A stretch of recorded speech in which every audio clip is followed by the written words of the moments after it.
Taste the Daily. திருவாரூரில் பணி நிரந்தரம் செய்ய வலியுறுத்தி 7வது நாளாக உள்ளிருப்பு போராட்டத்தில் ஈடுபட்டு வரும் அரசு கலைக்கல்லூரி கௌரவ விரிவுரையாளர்களுக்கு அதிமுக முன்னாள் அமைச்சர் ரா காமராஜ் ஆதரவு தெரிவித்து போராட்டத்தில் பங்கேற்றார். போராட்டத்தில் ஈடுபட்டுள்ள கௌரவ விரிவுரையாளர்கள் தங்களை பணி நிரந்தரம் செய்ய திமுக அளித்த வாக்குறுதியை நிறைவேற்ற வலியுறுத்தினர்.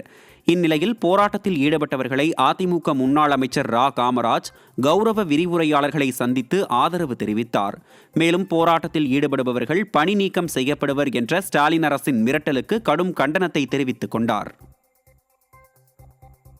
எங்கள் இயக்கத்தின் சார்பில் ஆதரவை தெரிவித்துக் கொண்டிருக்கிறேன்.